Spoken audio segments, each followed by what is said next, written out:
Well, Virtual Holocaust has made a video in support of Ron Paul policies, so I thought the response was in order. So let's roll the tape.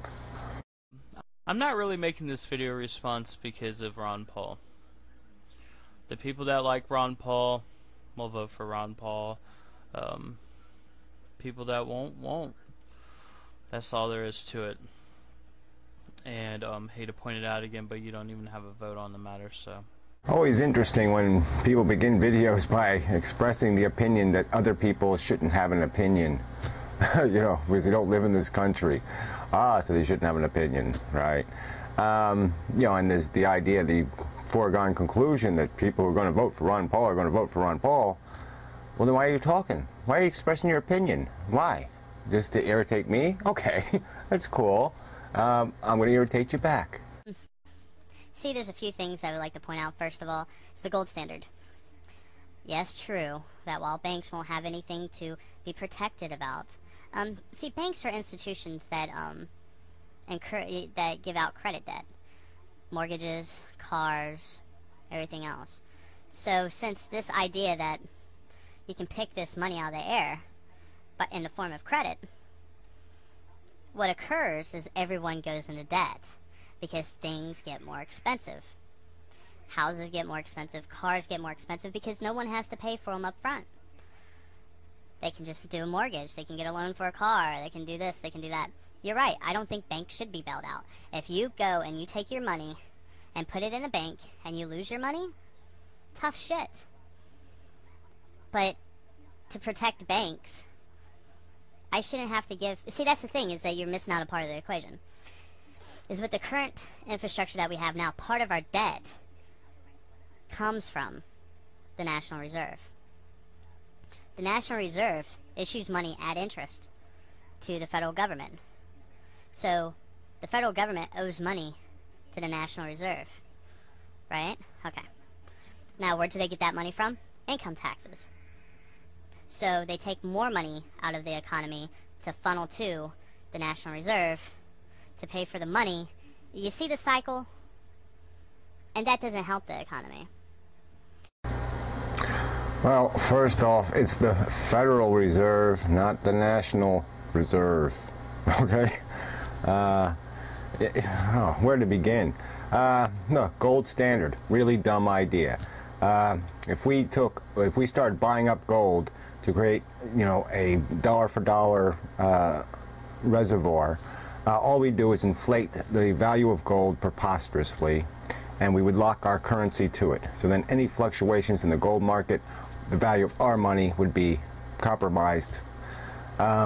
Second, you deprive industry of all those resources. So you just create an artificial inflation by just making a usable commodity unusable, just for no good reason.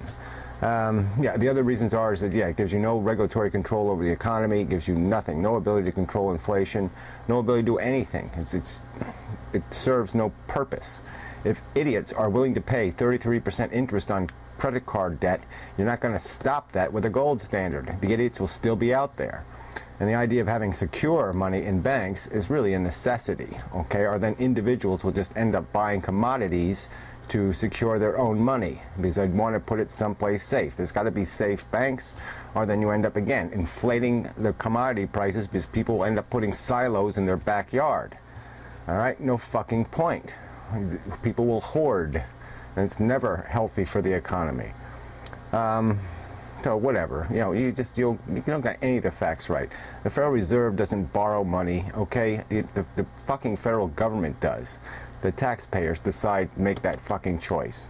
And the money is not printed, it is borrowed on the international bond market, okay? So why don't you do the calculation and figure out how much money from the defense budget and all the rest of the budgets, okay, is part of the national debt, and what percentage the Federal Reserve is actually charging for printing the money, okay? And then you can come to us with some kind of fucking number that says, look how much money the Federal Reserve is charging us to print the money, all right? But they're not printing it willy-nilly, and you know, the fee they charge for printing it is minute compared to our financial problems.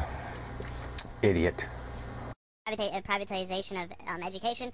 We spoke about that in some messages. The reason why I would support privatization of education is because I think the government indoctrinates people with their own ideas and everything, instead of it just being education.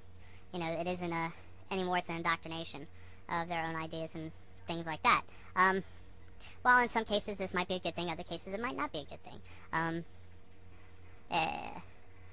The idea, you know, the biggest problem I have, I would say, with the public education system is this idea of defiance. Our country was founded, in my belief, on defying authority. And in the United States, defiance will get you suspended. Defiance can get you expelled. You have to be a good little cog in the machine and be like all the rest of the Tommy-Tons. And by the way, I'm sorry, I ain't even done with my fucking coffee yet. You know, to be another fucking cog in the machine. That's all they're training you to be, essentially, is the unquestioning loyalty to whoever happens to wear a badge or has authority. And that's a problem. And I think that's a product of the reason why Americans today fucking sit around and they're like, oh, I hate Bush. Oh, this war in Iraq's shitty. But nobody wants to do a fucking thing about it. Because they've been conditioned. 90% of private education is religious education. Ron Paul would subsidize that education. That's what else? What else needs to be said? He would, in fact, endorse, at least in the interim, taxing people who don't even have kids to subsidize the education, the religious education of children. All right, that's the end result. I mean, ultimately, he'd get rid of all publicly financed education, no doubt, because he just doesn't give a damn whether poor people are educated. And you know, the obvious conclusion is they won't be, as they weren't when we didn't have public education. And that's the backward step we'll take following Ron Paul. So you're an idiot, you're a fucktard, you're a moron, and you probably stink. You would standardize that. You would just do testing and, you know, see if they have the type of information that you would require from a person, and then you make that a standard. There's standardized testing that is privatized, like CompTIA, things like that, industry standards, and you just create one of those. You could do it by the government or whatever. It wouldn't require, because that way the government wouldn't have it. I mean, it might not even be a good idea. One of the things you have to understand about when it comes to ideas that presidential candidates say is that all of them won't ever come to pass. They're just those person's ideas. The reason why I support Ron Paul is because at least he brings new ideas to the table.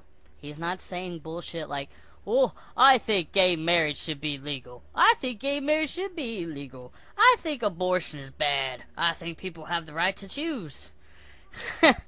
You know, he's bringing something different to the table. A national standard defining what a high school education means is just common sense. And yeah, that's all we should have. We should have a national standard, and we should pay kids to achieve it. End of the story. Simple.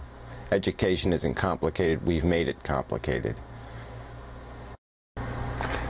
One of Ron Paul's, in his own words, proudest accomplishments is attempting to pass a constitutional amendment in the Congress of the United States of America declaring a woman's uterus national property, essentially. You know, eminent domaining a woman's uterus. Okay, denying a woman property rights over her own body to protect a collection of cells. Not a fetus, not an embryo, a collection of cells. All right, that's what you're endorsing, moron. You're endorsing more Christian right-wing assholes on the Supreme Court of the United States. That's what you're saying. You want more Christian assholes on the Supreme Court of the United States, because that will be, in fact, what Ron Paul will put there. All right, you fucking idiot. You artificial atheist.